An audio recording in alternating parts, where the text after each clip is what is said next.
నమస్తే. Successful industry captains businessmen అంతరంగాలను మీ ముందు ఆవిష్కరించే కెప్టెన్తో కాసేపు కార్యక్రమానికి స్వాగతం. 22 ఏళ్ల క్రితం డాక్టర్ రెడ్డీస్ ల్యాబ్స్ నుంచి ఒక రసాయన శాస్త్రవేత్త ఫార్మా రంగంలో సంచలనం సృష్టించే దిశగా ప్రయాణం ప్రారంభించారు. నాణ్యమైన ఫార్మాస్యూటికల్ ఉత్పత్తులు అతి తక్కువ ధరకే ఈ దేశ ప్రజలకు యావత్ ప్రపంచానికి అందించాలి అన్న తపనతో పయనం ప్రారంభించిన ఆ యువకుడి కళ 2 దశాబ్దాలకే నెరవేరిందంటే అతని ప్రతిభా పాఠవాలు ఎటువంటివో ఇట్టే అర్థం చేసుకోవచ్చు. ఆ ప్రతిభాశీలి మరెవరో కాదు, హెట్రో డ్రగ్స్ గ్రూప్ అధినేత బి పార్థసారథి రెడ్డి. కలలు అనంతాలు, అవి నిజం కావాలంటే ఉద్భవించాలి అంతర్లీనంగా ఒక అద్భుత శక్తి. అలాంటి శక్తి ఉద్భవించింది దూరదృష్టి గల ఒక మహా వ్యక్తి నుండి. ప్రపంచపు చూపు ప్రసరించే ఒక అత్యున్నత ఫార్మాస్యూటికల్ కంపెనీ స్థాపనతో. ఆయనే ప్రపంచ పటాన అగ్రగామి రథసారథి doctor B Parthasaradhi Reddy. Organic కెమిస్ట్రీలో డాక్టరేట్తో డాక్టర్ పార్థసారథి రెడ్డి గారి కలల కర్మాగారం హెటెరో ప్రారంభమైంది 1993లో. నేడు 17 సంవత్సరాల తర్వాత హెటెరో పేరు ఫార్మాస్యూటికల్ రంగానికే మారు పేరైంది. పరిశోధన, ఉత్పాదన, మార్కెటింగ్ అనే మహోద్ధృతమైన 3 రకాల శక్తులు మూల స్తంభాలుగా నానాటికి ఎదుగుతోంది హెటెరో నిత్య దృఢ సంకల్పంతో. పట్టుదల ఉంటే చేపట్టలేనిది ఏదీ లేదు. హెటెరో ప్రగతికి మూలకం, అభివృద్ధికి కీలకం. ఇక్కడ పనిచేసే ప్రతి ఒక్క ఉద్యోగి అంకిత భావం, అద్భుత పనితనం. 1993లో ఒక చిన్న ఉత్పత్తి సంస్థగా ప్రారంభమైన హెటెరో ఈనాడు ఫార్మా దిగ్గజంగా ఎదిగేందుకు మన దేశంలోనూ ప్రపంచమంతటా 18 పూర్తి స్థాయి అగ్రశ్రేణి ఉత్పత్తి సంస్థలతో విస్తరించేందుకు దోహదమయ్యింది. All medicines are heterocyclic compounds.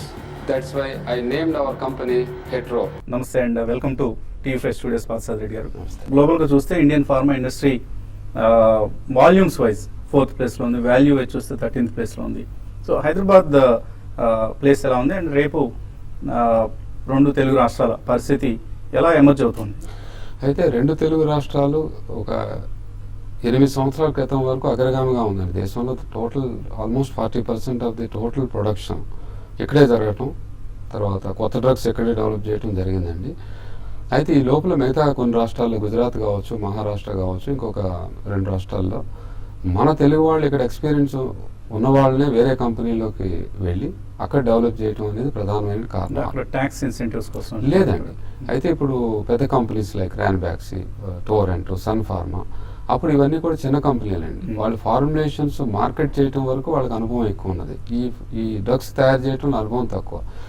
వాళ్ళు మన తెలుగు వాళ్ళనే హైర్ చేయడం జరిగింది. వీళ్ళు ఇక్కడ ఎక్స్పీరియన్స్డ్ పీపుల్ అక్కడ జాబ్ ఎంప్లాయీస్గా వెళ్ళి అక్కడ డెవలప్ చేయడం అనేది ఒక కారణం జరిగిందండి. రెండో కారణం ఏంటంటే అట్లా వాళ్ళు కూడా డెవలప్ చేయడం జరిగింది. రెండో కారణం ఏంటంటే గత 10 సంవత్సరాల నుంచి కూడా ఎన్విరాన్మెంటల్ యాక్ట్ అనేది మనకు అనుకూలంగా లేదండి. ఆ ఎన్విరాన్మెంటల్ యాక్ట్ని, దాంట్లో ఉన్న ఇష్యూస్ని, ప్రాబ్లమ్స్ సార్ట్అవుట్ చేయడంలో గవర్నమెంట్ అంత సానుకూలంగా స్పందించలేదు, చేయలేకపోయింది. దానివల్ల ఈ 10 సంవత్సరాల నుంచి ఎక్కువ ఇండస్ట్రీస్ రాకపోవటం, అటు ఎక్కువ రాకపోవటం, ప్లస్ ఉన్న ప్రొడక్ట్స్ని ఎక్కువ కెపాసిటీ పెంచుకోవడానికి అవకాశం లేక ఈ పీపుల్ వేరే రాష్ట్రాలు, కర్ణాటక కావచ్చు, లేకపోతే బది, హిమాచల్ ప్రదేశ్, లేకపోతే మహారాష్ట్ర, గుజరాత్ ఎక్కువ మంది వెళ్ళటం, అక్కడ లోకల్ పీపుల్స్ కూడా రావడానికి అవకాశమే కొంత మనకు ఎఫెక్ట్ అయిన మాట కరెక్టేనండి. ఇప్పుడు ఈ 2 రాష్ట్రాలు కూడా పోటీ పడి వర్క్ చేస్తున్నారండి. 2 ముఖ్యమంత్రులు కూడా ప్రోగా మనం ఫార్మా డెవలప్ చేయాలని వాళ్ళ దృష్టి తీసుకెళ్ళాము. బహుశా రానున్న 5 yearsలో మళ్ళీ ఈ ఫార్మా రంగం మన 2 రాష్ట్రాలు నిలదొక్కోవడానికి అవకాశం ఉంది. ఇప్పుడు తెలంగాణ రాష్ట్రంలో మన ముఖ్యమంత్రి గారు ఫార్మా సిటీ డెవలప్ చేయాలన్నారు. అట్లే ఆంధ్ర రాష్ట్రంలో చంద్రబాబు నాయుడు గారు వేరే డెవలప్ చేస్తున్నారు. వచ్చే 10 సంవత్సరాల్లో మళ్ళీ ఫార్మా రంగంలో మనమే అగ్రగామిగా ఉంటామనేది నా నమ్మకం అండి. సో పరిశ్రమ భవిష్యత్తులో ఇంకా ఎటువంటి మార్పులు చోటు చేసుకుంటాయి అనుకుంటున్నారు గోయింగ్ ఫార్వర్డ్? అంటే ఆల్రెడీ ఈ ఇంటిగ్రేషన్ అనేది జరిగిపోయిందండి. ఇప్పుడు డ్రగ్ డిస్కవరీ ఒకటి డాక్టర్ ఇంద్రెడ్డి గారు స్టార్ట్ చేయడం జరిగింది. దాని ఆధారంగా ఇంకా కొన్ని కంపెనీలు ఆ దిశగా వర్క్ చేస్తున్నారండి. మేము కూడా హెట్రో సంస్థ నుంచి HIV డ్రగ్స్లో న్యూ డ్రగ్స్ డిస్కవరీ స్టార్ట్ చేశాము. రిజల్ట్స్ అనేవి ఇంకో 1-2 సంవత్సరాల కాలం పడుతుంది చూడటానికి. అయితే భవిష్యత్తులో మన దేశం కానీ మన రాష్ట్రం కానీ గుర్తింపబడాలి అంటే కొన్ని డ్రగ్స్ ఇక్కడ డెవలప్ చేసి అవి మార్కెట్లోకి రావాలండి. అప్పుడే మనం ఫుల్ ఫ్లెజ్డ్గా మన ఈ రంగంలో నైపుణ్యము క్యాపబిలిటీస్ ఉన్నాయనేది మన ప్రపంచానికి చాటి చెప్పగలుగుతాం. అక్కడ ఒకచోటే వీక్నెస్ ఉందండి. మిగతా అన్ని ఇప్పుడు ఇంటర్మీడియట్ కెమికల్స్ చైనాలో డిపెండ్ అయ్యామండి. ఇప్పుడున్న పరిస్థితిలో ఇంటర్మీడియట్ కెమికల్స్ కూడా మన దేశంలో తయారు చేయడానికి అనేక సంస్థలు ముందుకు వస్తున్నాయి. మధ్యలో కొన్ని కంపెనీస్ వచ్చి అవి అంతగా రాణించలేకపోయాయండి. అప్పుడు ఉన్నటువంటి చైనా లాంటి కంట్రీస్లో మనం పోటీ పడాలంటే అక్కడ ఉన్నటువంటి ట్యాక్స్ బెనిఫిట్స్, అక్కడ ఉన్నటువంటి ఎన్విరాన్మెంటల్ లాస్ అవన్నీ దోహదపడినాయండి. ఇప్పుడు అవి కూడా ఇంటర్నేషనల్గా మనతో పాటు అదే రకంగా ఉందండి. కాస్ట్ ఆఫ్ ప్రొడక్షన్ చైనాలో ఎంతో, ఇండియాలో అంతేనండి. ఇప్పుడు భవిష్యత్తులో మాత్రం ఇంకా చాలా మందికి అవకాశాలు ఉన్నాయండి. దాదాపు యాజ్ ఆన్ టుడే మనకున్నటువంటి ప్రస్తుత మార్కెట్ ప్రకారం 80,000 కోట్ల రూపాయలు బిజినెస్ ఉందండి ఫార్మా రంగంలో. 80,000 కోట్ల రూపాయలు ఫార్ములేషన్స్ మనం ఈ దేశంలో అమ్ముతున్నాము అని అంటే దాదాపు 20,000 కోట్ల రూపాయలు ఈక్వలెంట్ కెమికల్స్ మనం తయారు చేయాల్సినటువంటి పరిస్థితి అండి. దాదాపు 35,000 కోట్ల రూపాయలు ఏపీఐ తయారు చేయాలండి. ఇవన్నీ వీటిలో దాదాపు 40% మనం చైనా నుంచి ఇంపోర్ట్ చేసుకుంటున్నామండి. అంటే ఈ వచ్చే నెక్స్ట్ జనరేషన్లో కనుక క్యాపబిలిటీస్ వాళ్ళకి ఇంట్రెస్ట్ ఉండి రంగంలోకి వస్తే దాదాపు ఒక $10 బిలియన్ ఈక్వలెంట్ బిజినెస్ ఆపర్చునిటీస్ అయితే స్పష్టంగా ఉన్నాయండి. ఇది గ్లోబల్ ఆపర్చునిటీ, గ్లోబల్ మన country Indian opportunities, global opportunities sky is the limit, unlimited. అసలు చాలా ఆపర్చునిటీస్ ఉన్నాయండి. As on today global opportunities లో దాదాపు $500 బిలియన్ మార్కెట్. దాంట్లో ఇవాళ అమెరికా చూస్తే దాదాపు ఆల్రెడీ మనము ఎక్కువ శాతం మన డ్రగ్సే వెళ్తున్నాయి. 2000కి బిఫోర్ మన దేశంలో తయారు చేసినటువంటి డ్రగ్ అమెరికాలో వీళ్ళు యాక్సెప్ట్ చేస్తారా, అమెరికన్స్ వాడతారా లేదనే సంశయంతో ఉన్నప్పుడు ఈ రోజున 2000 నుంచి మొదలుపెట్టి 2015కి వచ్చేసరికల్లా వాళ్ళు ప్రతి డ్రగ్, సింథటిక్ డ్రగ్ అంతా కూడా ఇండియాలో నుంచి చేయటమే జరుగుతుంది. ఇండియా నుంచే 3-4 కంపెనీస్ ప్రతి డ్రగ్ని అమెరికాలో ప్రవేశపెడుతున్నారండి, బ్రాండెడ్ జనరిక్స్. సో భవిష్యత్తులో ఏంటంటే నేను అనుకోవడం ఏంటంటే 30-40%, 30-35% of the total American requirement Indian కంపెనీస్కి అవకాశం ఉందండి. గత 4-5 సంవత్సరాలు చూస్తే Sun Pharma is major success story. So చాలా కంపెనీని ఎక్వైర్ చేసింది, ఈవెన్ ర్యాన్బాక్స్ని కూడా మెర్జ్ చేసేసుకుంటుంది ఇప్పుడు. So Dilip Sanghvi success story చూస్తున్నాం మనం. ఆయన మళ్ళీ ఇప్పుడు వేరే డైవర్సిఫికేషన్ కూడా వెళ్తున్నారు. సో అంటే అటువంటి ఎక్కువ ఎక్విజిషన్స్ రూట్లో వెళ్ళారు. ఆయన కంపెనీ గ్రోత్ ఎంత ఉందో దానికి సమానంగా ఎక్విజిషన్స్ కూడా చేయడం జరిగింది. సో అటువంటి గ్రోత్ పట్ల మీకు ఎటువంటి అభిప్రాయం ఉంది? అంటే ఇనార్గానిక్ గా మీరు కూడా ఏమైనా ప్రయత్నాలు చేస్తారా? నేను బేసిక్గా ఐఎమ్ ఏ సైంటిస్ట్ అండి. సో నాకు ఎక్కువ స్పెక్యులేటివ్ స్ట్రాటజీస్ మీద నాకు ఇంట్రెస్ట్ లేదు. భవిష్యత్తులో ఏమైనా లిస్టింగ్కి వెళ్ళటం లేదా పబ్లిక్ కూడా మీ కంపెనీలో మీరు ఎలా అయితే మందులు ప్రజలకు అందిస్తున్నారో మీ కంపెనీ లాభాలను కూడా ప్రజలకు అందించే ఉద్దేశంతో ఏమైనా షేర్ హోల్డర్స్ని ఇన్వైట్ చేసే ఉద్దేశం ఉందా? అది తప్పనిసరిగా అవకాశాలు ఉన్నాయండి. ఇప్పటి వరకు ఈ స్ట్రాటజీ మేము ఇప్పుడున్నటువంటి స్థితి నుంచి ముందుకు వెళ్ళాలి అని అంటే అటువంటి పద్ధతుల్ని ఆచరించక తప్పదు. బహుశా 1-2 సంవత్సరాల కాలంలో ఆ దిశగా అతి త్వరలో ఒక ఫార్మా ఇండస్ట్రీకి అలాగే క్యాపిటల్ మార్కెట్కి ఓ మంచి కంపెనీ, ఒక గొప్ప కంపెనీ మళ్ళీ ఇన్వెస్టర్స్ ముందుకు వచ్చే ఛాన్స్ ఉంది, అవకాశం ఉంది. అంటే ఆ దిశగా ప్రయత్నాలు ఆల్రెడీ ప్రారంభించారా లేదా టైం లేదండి? 2016 నుంచి వర్క్ చేయడానికి టీమ్ వర్క్ చేస్తుంది. సో ఇంకా టైం ఉంది, కొంత గ్రౌండ్ వర్క్ జరుగుతుంది ప్రస్తుతానికి. అలాగే మీది కొంత ఎంత లేదన్నా కూడా pharma industry is a pollutant industry. ఎంతో కొంత పొల్యూషన్ మీరు ఎంత జాగ్రత్త తీసుకున్నా కూడా 1%-2% పొల్యూట్ చేస్తూ ఉంటుంది. So it's a red industry అంటారు. సో దీనికి విరుగుడుగా మీరు ఏమైనా గ్రీన్ ఇనిషియేటివ్స్ ఏమైనా తీసుకుంటున్నారా? అవునండి, ఇది కెమికల్స్ ఇండస్ట్రీ కాబట్టి మీరు చెప్పినట్టు ఇది రెడ్ కేటగిరీ కింద వస్తుందండి. కాస్త కూస్తో ఎన్విరాన్మెంట్కు డ్యామేజ్ అనేది జరుగుతూ ఉంటుందండి. ఒక సైంటిఫిక్ పర్సన్గా నేను ఎప్పుడు కూడా సొసైటీ క్షేమాన్ని కాంక్షించేవాడిని.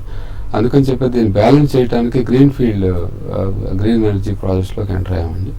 సో రీసెంట్గా 54 మెగావాట్స్ విండ్ పవర్ ఎస్టాబ్లిష్ చేయడం జరిగింది. ఇంకో 50 మెగావాట్స్ అయిపోతుంది. ఎక్కడ పెట్టారు ఈ ఇండస్ట్రీ? ఇది కడప దగ్గర జమ్మలమడుగులో పెట్టామండి.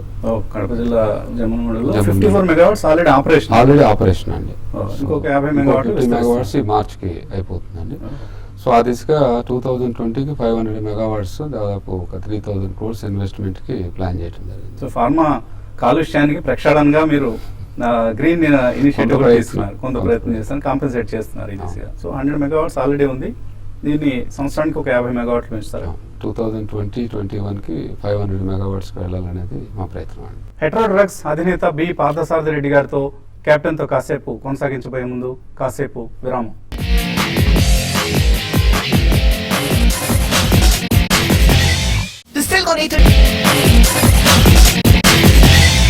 హెట్రో గ్రూప్ అధినేత బి పార్థసారథి రెడ్డి గారితో కెప్టెన్తో కాసేపు కార్యక్రమానికి తిరిగి స్వాగతం. 1993లో ప్రారంభించబడిన హెటెరో 1994 నుండి మన రాష్ట్రంలో బొంతపల్లి గ్రామంలో నెలకొల్పిన ఉత్పాదక యూనిట్ ద్వారా ఏపీఐల ఉత్పత్తి ప్రారంభించింది. 1995లో హైదరాబాద్ బాలానగర్ వద్ద ఏర్పాటు చేయబడిన హెటెరో రీసెర్చ్ ఫౌండేషన్ లో అత్యున్నత ప్రమాణాలతో ఆరంభమైంది పరిశోధన అభివృద్ధి సదుపాయం. 1996లో హెటెరో అందుకుంది best efforts in research and development award పేరిట ప్రతిష్టాత్మక జాతీయ అవార్డు. 1997లో హెటెరో హెచ్ఐవి ఎయిడ్స్ వ్యాధి నివారణకు అవసరమైన యాంటీ రెట్రోవైరల్ ఏపీఐలను అతి తక్కువ ధరలకి అందించి గెలుచుకుంది ప్రపంచవ్యాప్త అభిమానాన్ని. దీనితో పాటు హెటెరో హైదరాబాద్ లో నెలకొల్పిన మొట్టమొదటి ఫినిష్డ్ డోసేజ్ మ్యానుఫ్యాక్చరింగ్ యూనిట్ లో మొదలుపెట్టింది ఫార్ములేషన్స్ తయారీ. 2001లో హెటెరో మన ఆంధ్రప్రదేశ్ లోని బొంతపల్లి యూనిట్ కి యుఎస్ ఎఫ్డిఏ నుండి పొందింది మొట్టమొదటి రెగ్యులేటరీ అప్రూవల్. అదే ఏడాది హైదరాబాద్ జీడిమెట్ల వద్దనున్న hetero finished dosage manufacturing unit కి WHO జెనీవా తన సంపూర్ణ ఆమోదం తెలిపింది. 2003లో హెటెరో అమెరికా రాజధాని న్యూయార్క్ లో లాంగ్ ఐలాండ్ వద్ద generic overseas finished dosage manufacturing plant నిర్మాణం భారీ ఎత్తున ప్రారంభించింది. ఈ ప్లాంట్ కు యుఎస్ ఎఫ్డిఏ వారి ఆమోదం పొందింది 2004లో. 2005లో బర్డ్ ఫ్లూ, స్వైన్ ఫ్లూ వ్యాధుల నివారణ కోసం ఒసల్టమివిర్ మందును కనిపెట్టిన ప్రపంచంలోనే 2వ వైద్య సంస్థ హెటెరో. ఈ మందు హెటెరో వారి సొంత టెక్నాలజీతో తయారు చేయబడి మల్టీనేషనల్ కంపెనీ హాఫ్మెన్ లారోష్ స్విట్జర్లాండ్ వారిచే చేసుకున్న లైసెన్స్ అగ్రిమెంట్ తో మార్కెటింగ్ చేయబడింది. 2006లో హైదరాబాద్ లోని Jeedimetla hetero finished dosage manufacturing plant సాధించింది యుఎస్ ఎఫ్డిఏ వారి సంపూర్ణ ఆమోదం. 2007లో మన రాష్ట్రంలో నక్కపల్లి వద్ద హెటెరో స్థాపించింది ఆసియా ఖండంలోని అతిపెద్ద ఏపీఐల మ్యానుఫ్యాక్చరింగ్ కాంప్లెక్స్. 2010లో ఫార్మా రంగంలో మరో అద్భుత విజయం కైవసం చేసుకుంది హెటెరో. మన రాష్ట్రంలో జడ్చర్ల వద్ద స్థాపించింది భారతదేశపు అతిపెద్ద విస్తృత finished dosage manufacturing unit. Hyderabad pharma industry విషయానికి వస్తే ఫస్ట్ జనరేషన్ ఎంటర్‌ప్రెన్యూర్స్ మీరు, డాక్టర్ అంజిరెడ్డి గారు, అలాగే ఇతర నాట్కో చౌదరి గారు కావచ్చు, దివిస్ మురళి గారు కావచ్చు, ఇలా ఫస్ట్ జనరేషన్ ఎంటర్‌ప్రెన్యూర్స్ మీకు అందరూ కనిపిస్తుంది. ఇప్పుడు సెకండ్ జనరేషన్ రంగంలోకి వస్తుంది. సో సతీష్ గారిని చూస్తున్నాం, జీవి ప్రసాద్ గారు, మీ వంశీ కూడా ఇప్పుడు యాక్టివ్గా పాల్పంచుకుంటున్నారు యాక్టివిటీస్లో. సో సెకండ్ జనరేషన్ ఎలా అనిపిస్తుంది మీకు? వాళ్ళ ఎదుట ఎటువంటి, అంటే మీరందరూ వాళ్ళకి గోల్డెన్ స్పూన్స్ ఇచ్చారు, సిల్వర్ స్పూన్స్ ఇచ్చారు. సో వాళ్ళకి ఎటువంటి ఆపర్చునిటీస్ ఎదురుగా ఉన్నాయి, అలాగే ఎటువంటి ఛాలెంజెస్ ఉన్నాయి వాళ్ళకి? అయితే ఇప్పుడు నాకు సెకండ్ జనరేషన్ మీద నాకు చాలా కాన్ఫిడెన్స్ ఉందండి. ఇంకా నేను చాలా మందిని చూస్తున్నాను. యాక్చువల్గా వాళ్ళు ఎడ్యుకేషన్ బ్యాక్గ్రౌండ్తో పాటు వాళ్ళ యొక్క విజన్ కూడా ట్రాన్స్పరెంట్గా ఉందండి. అయితే వాళ్ళు సిస్టమ్ బేస్డ్ అండి. సో మేమంటే రకరకాల పద్ధతులను ఉపయోగించి ఇక్కడికి రావడం జరిగింది. వాళ్ళు గ్లోబల్ స్టాండర్డ్స్ ప్రకారం సిస్టమ్ బేస్డ్గా ఆర్గనైజేషన్స్ రన్ చేయాలనేది ఉద్దేశం. మేము కొన్ని ఇబ్బందులు పడ్డామంటే వాళ్ళకు కూడా ఛాలెంజెస్ ఉన్నాయండి. వాళ్ళు ఇప్పుడున్న పరిస్థితుల్లో కాంపిటీషను, ఎక్స్ట్రాడినరీ క్యాపబిలిటీస్, సిస్టమ్స్ ఇవి డిజైన్ చేసుకొని వాటిని ఇంప్లిమెంట్ చేసుకోకపోతే వాళ్ళు ముందుకు వెళ్ళలేరండి. అయితే వాళ్ళకు ఉన్నటువంటి క్యాపబిలిటీస్ని మనం చూసినట్లయితే తప్పనిసరిగా వాళ్ళందరూ కూడా సక్సెస్ఫుల్గా 90% సక్సెస్ అవుతారనేది నా నమ్మకం అండి. అయితే మాకంటే కూడా వాళ్ళకి ఎక్కువ అవకాశాలు ఉన్నాయని నేను నమ్ముతున్నాను. వాళ్ళు ఎక్కువ చేయగలరు అనేది కూడా నా నమ్మకం అండి. మీ అబ్బాయి వంశీ ఎటువంటి రోల్ ప్లే చేస్తున్నారు కంపెనీలో, గ్రూప్లో? అంటే ఆయన జనరల్గా స్టాన్ఫర్డ్ నుంచి పోస్ట్ గ్రాడ్యుయేట్ ఫ్రమ్ స్టాన్ఫర్డ్ అండి. కెమిస్ట్రీ, కెమికల్ ఇంజనీరింగ్ ప్లస్ బయాలజీతో బయటకు వచ్చాడు. So slowly he is taking the responsibilities. I'm confident that he can take care of the organisation as per the objectives of the organisations ఆయన fulfil చేస్తాడని నమ్మకం. 138 దేశాల్లో hetero కార్యకలాపాలు విస్తరించాయి. మార్కెటింగ్ కావచ్చు, ప్రొడక్షన్ కావచ్చు, మ్యానుఫ్యాక్చరింగ్ కావచ్చు, ఇలా రకరకాల కార్యకలాపాలు జరుగుతున్నాయి. సో మీరు పడుకున్న సమయంలో కూడా ఇతర దేశాల్లో మీ కంపెనీలు పనిచేస్తుంటాయి, మీ సిబ్బంది పనిచేస్తుంటారు. చాలా బిజీగా ఉంటుంది మీ షెడ్యూల్. లీజర్ టైం అంటూ ఉంటే ఎలా గడుపుతుంటారు? నాకు లేజర్ టైం అనేది చాలా తక్కువ ఉంటుందండి. మీరు అన్నట్టు ఇన్ని దేశాల్లో ఆపరేషన్స్ మానిటర్ చేసుకోవడం చాలా కష్టం అండి. అయితే ఏదైనా లేజర్ టైం ఉండటం జరిగితే నాకు ఎక్కువ స్పిరిచువల్ ఆర్గనైజేషన్స్తో కొంత టైం స్పెండ్ చేయడం, సర్వీస్ కూడా చందనం కనిపిస్తుంది.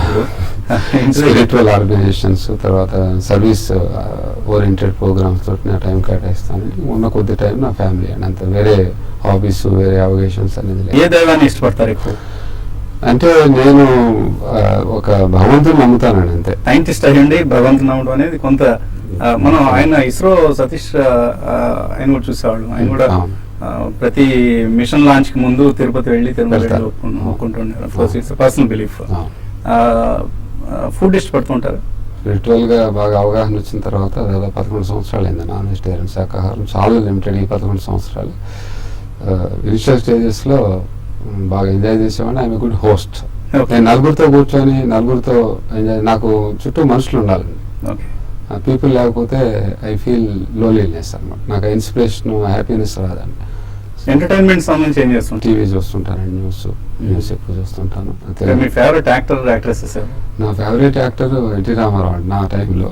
ఇప్పుడు అంటే ఎవరు లేరండి. యాక్ట్రెసెస్ అంటే నటీమణులు ఎవరు ఇష్టం? నటీమణుల్లో అప్పుడు నేను చెప్పలేనండి.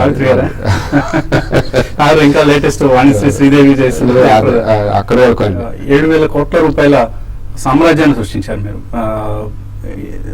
ఇండియన్ ఫార్మా ఇండస్ట్రీ భవిష్యత్తు కావచ్చు, లేదా హెట్రో భవిష్యత్తు సంబంధించి ఎటువంటి ఆలోచన ఉంది మీకు? ఈ హెట్రో సంబంధించినంత వరకు మాకు క్లియర్గా విజన్ ఉందండి. నెక్స్ట్ 10 years లో దీన్ని ఏ స్థాయికి తీసుకువెళ్ళాలి అని చెప్పేసి మేము విజనరీ డాక్యుమెంట్ తయారు చేసుకున్నామండి. ఆ దిశగా అందరూ పనిచేస్తున్నాము. సో నాకు చాలా నమ్మకం ఉన్నది ఆ స్థాయికి మేము చేరుకుంటాం. ఎంతమంది సిబ్బంది పనిచేస్తున్నారు? 15,000 మంది ఉద్యోగస్తులు పనిచేస్తున్నారండి గ్లోబల్ గా.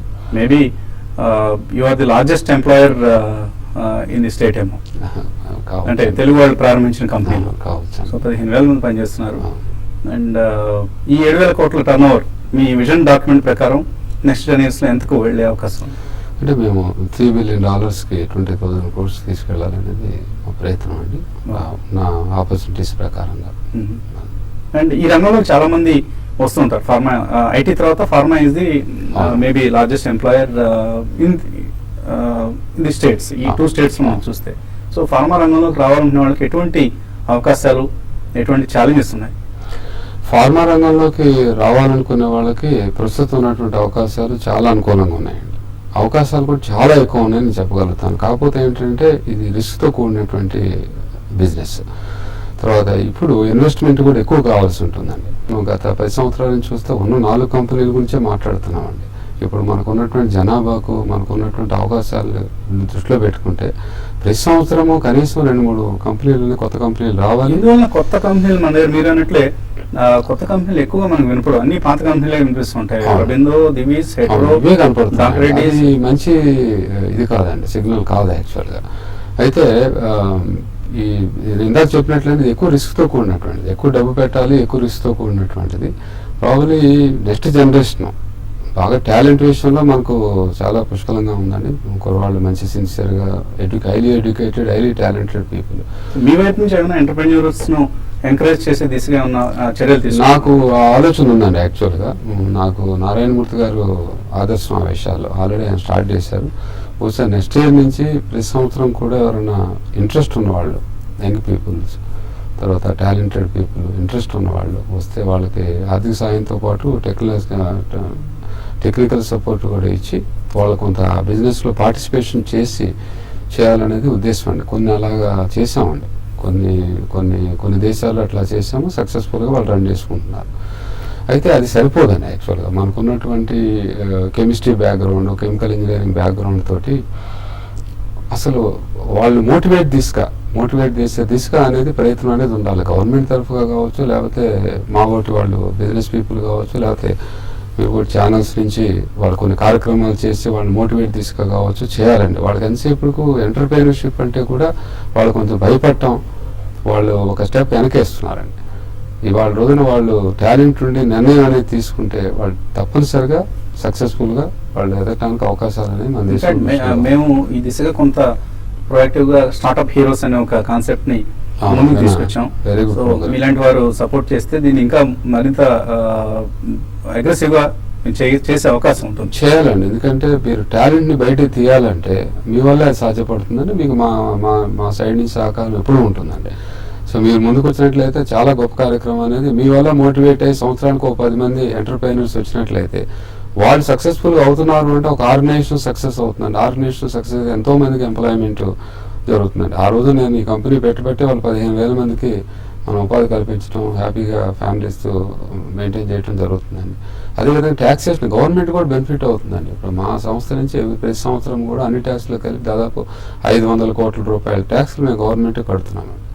So government is also going to be benefited. So మీరు రోజులో కష్టపడే దానిలో అధిక భాగం గవర్నమెంట్ కు ఫైనాన్స్ ఇన్స్టిట్యూషన్స్ కానండి. ఓకే. అయితే ఇంకోటి ఏంటంటే అండి, ఈ గవర్నమెంట్ గవర్నెన్స్ కి రెస్పెక్ట్ ఇచ్చే మనిషి అండి. అందుకని 1993 నుంచి ఇప్పుడు 22 years లో కూడా ఎక్కడా కూడా ట్యాక్స్ బ్రేక్ లేకుండా కన్సిస్టెంట్ గా ట్యాక్స్ పేయింగ్ కంపెనీ హెట్రో అండి. ఈ రోజు వరకు ఎక్కడ బ్రేక్ లేదు. Right. And TV5 business leader awards కార్యక్రమం నిర్వహిస్తుంది. ఇది సెకండ్ ఎడిషన్. మాకు 2013లో ఫస్ట్ ఎడిషన్ నిర్వహించాం. 2015లో ఇప్పుడు రేపు ఏప్రిల్ 25న నిర్వహించబోతున్నాం. సో ఎటువంటి ప్రయత్నంగా భావిస్తున్నారు దీని మీద?